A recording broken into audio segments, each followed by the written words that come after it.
Hello, everybody. Welcome to Lakers Talk with Gerald.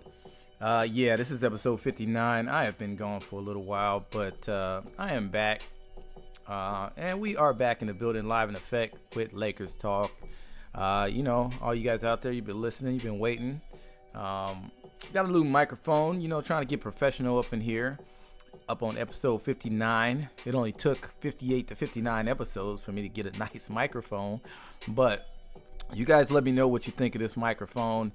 It looks kind of nice. It looks all professional. It has the little catch there to catch my spit or to block or whatever it does. It's doing things. Okay, guys. So, it should sound a little clearer. Should sound a little nicer, smoother.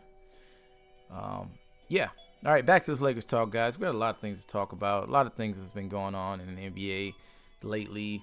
With the Lakers, there's always talk, there's always rumors, there's always things going on. But before I get into all that, let me just I have something from LeBron that he wants to tell everybody, and just listen up for a second, okay? All right, go ahead, LeBron. Say what you wanted to say. Today kind of got me down, so I don't really know, what's going on with me and my energy today.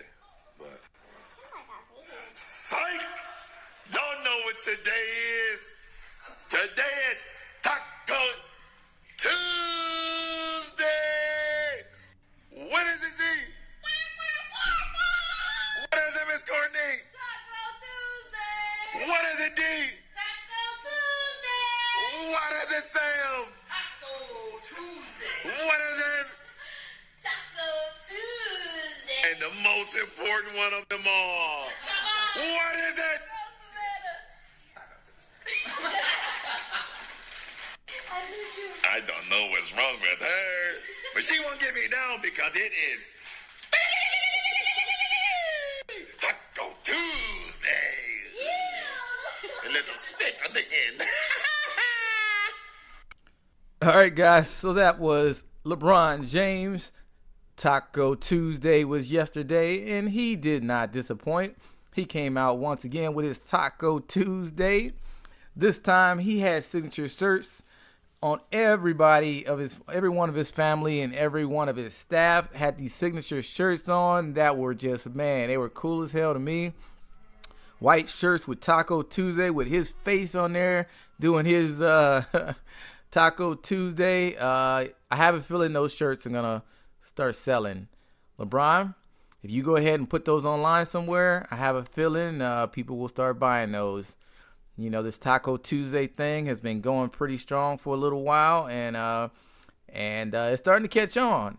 Don't get me wrong. At one point, I'm like, okay, like how much can you do this? It's starting to get old. It's starting to get overplayed. But it's something about when you add in, especially his adorable daughter. I'm telling you, when you goes to her and she's just so bright smiled and Taco Tuesday, that makes the whole thing just. I mean, it's no longer corny anymore when she gets in it and it goes around to his other family members. And then adding in his staff, I think it was needed because, it was always just his family. And every time you go around the room, you always saw just his staff serving and they weren't really involved. This time he had everyone outfitted with those Taco Tuesday LeBron shirts on, his staff included. And he went around and each one did their own signature voice of Taco Tuesday. I thought that was really cool. And then, of course, he had a little blemish at the end. Some spit came out of his mouth as he was doing it. It looked kind of like a little bit gross. It looked like a little bit it might have got on the food. I don't know. We couldn't tell. But you can see like his daughter and family like, oh. He tried to cover it up with the little spit came out. But, hey, LeBron, keep doing what you do. Taco Tuesday apparently got shirts now. I mean, it might become its own brand, apparently. Taco Tuesday gonna be a thing. It might be a show down the line. I don't know. Taco Tuesday, you're starting to get, I don't know if you guys go look it up, but Lil Jon now made a little song to Taco Tuesday, like a remix, and a song inspired by Taco Tuesday. I mean, even Kyle Kuzma's starting to post pictures of tacos saying, "Hey, LeBron, what day is it?" So this thing's about to blow up. It's about to catch up. It's gonna be interesting. Wow.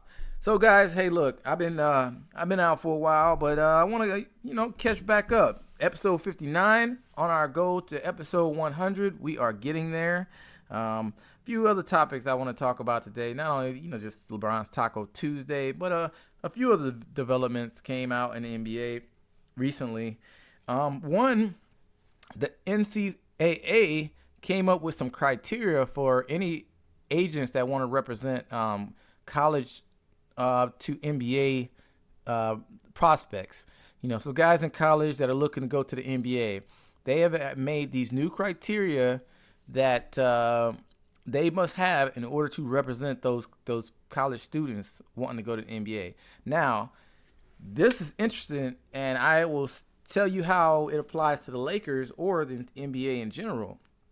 Now, it's being dubbed as the Rich Paul rule because if you guys don't know, Rich Paul represents LeBron James, clutch clients, and they have a bunch of great NBA players, and they're making a lot of noise in the NBA, specifically all his players.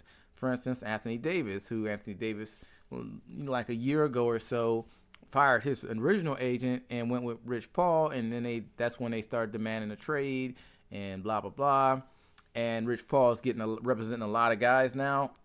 And the big thing is, Rich Paul does not have a college education, never did.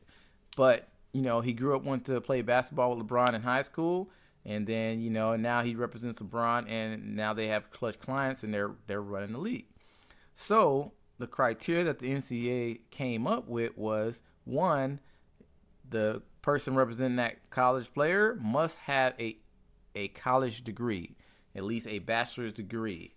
They also must, it's a few other criteria, like they must go take a test that's administered somewhere in Tennessee or something by the NCAA, and it's a few, they must have some other type of license. So they came up with this criteria, and to me, I don't know about all you out there, most of you guys, if you just could common sense, you could see that, why is the NCAA changing this? Why are they so, why now? I mean, this criteria has never been there all these years of NBA and these college prospects. Now, all of a sudden, we have this new rule now that, Clutch Klein and Rich Paul is doing all this damage.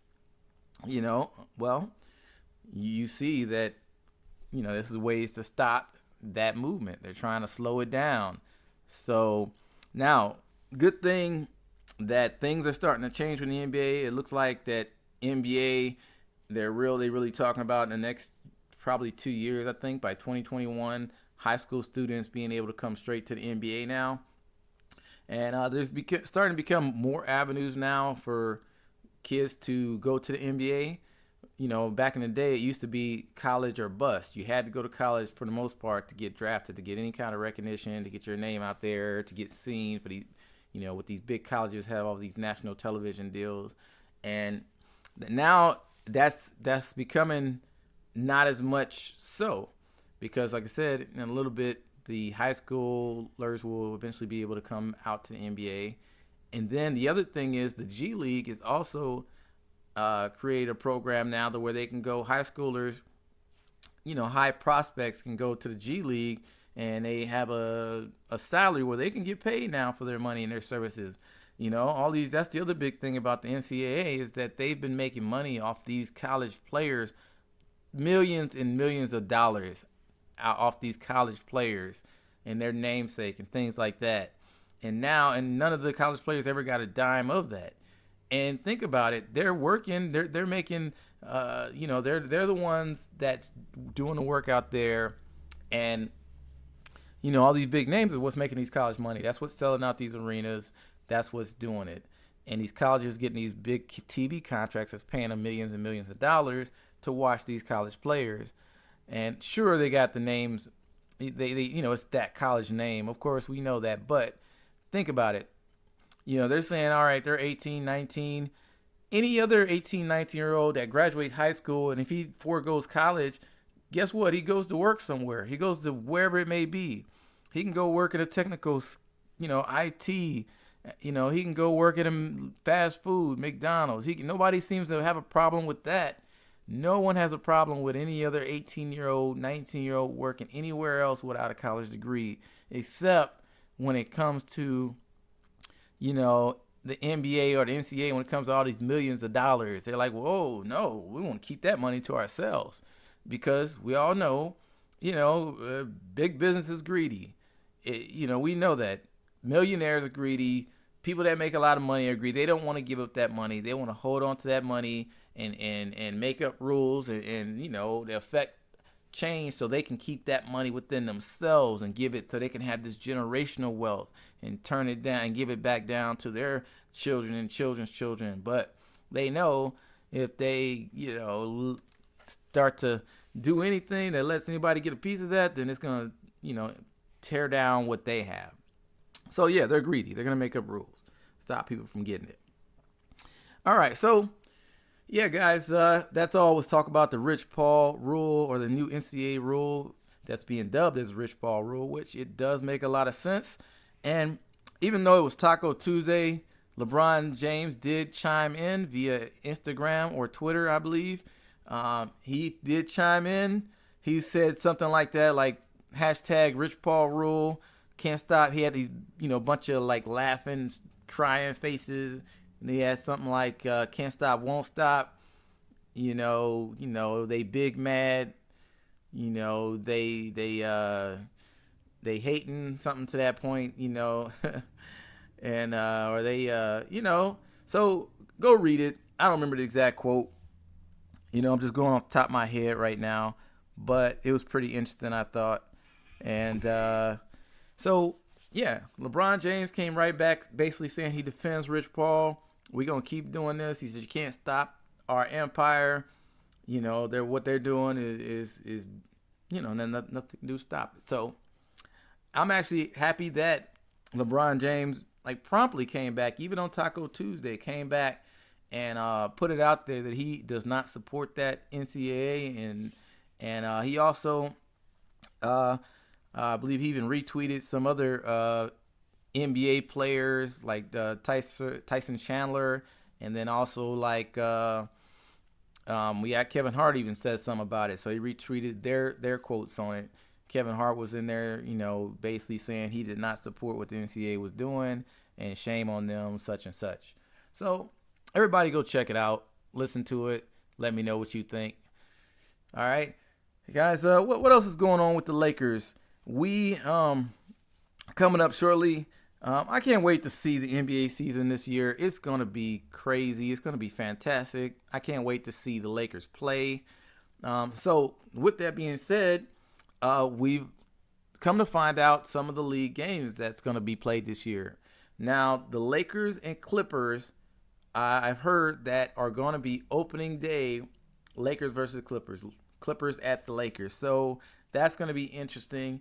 Also, it's already been pinned that they're going to do the Christmas Day game. So it's going to be Lakers versus Clippers, Christmas Day. So apparently that's going to be the biggest game, biggest rival out there. And we already knew it as soon as we found out that, that both of Kawhi Leonard, once I remember his name, guys, he's only one of the best players in the NBA. I couldn't even remember his name. But Kawhi Leonard and now Paul George is on the Clippers. We know they've become a beast now. The Lakers are a beast of a team.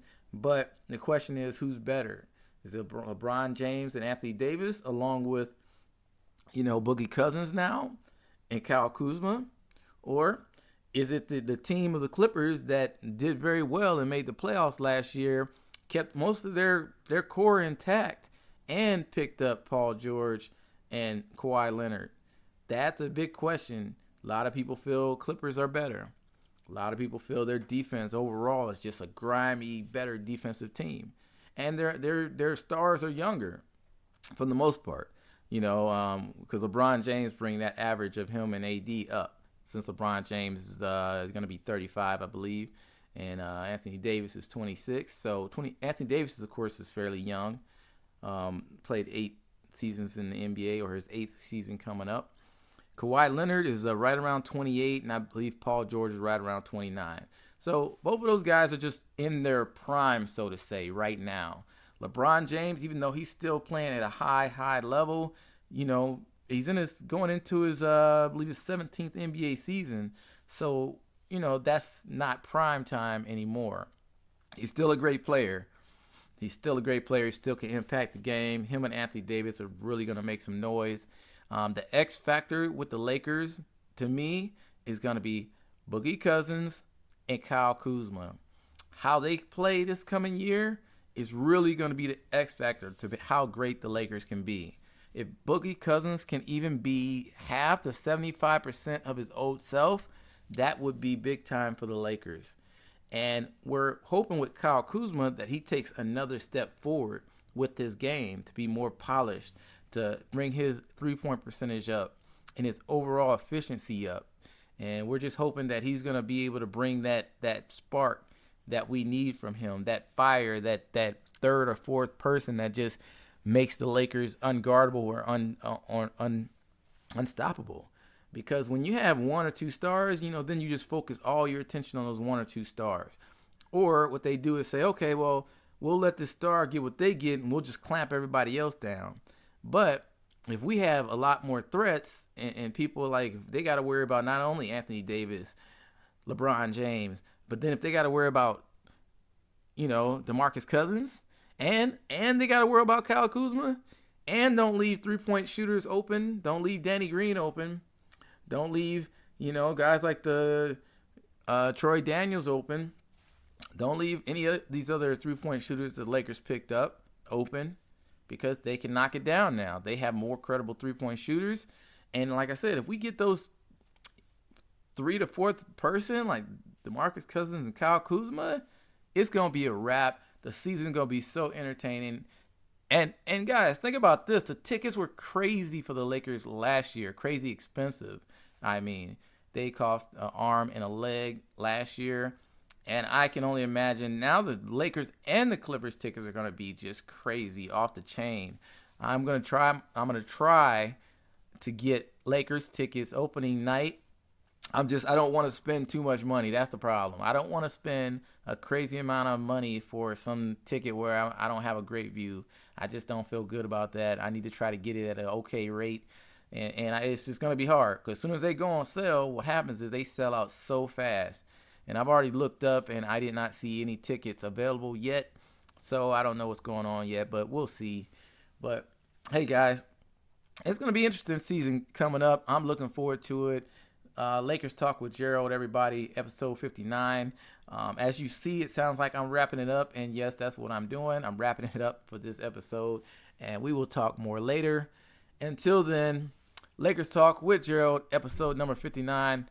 See you guys on the next one. I am officially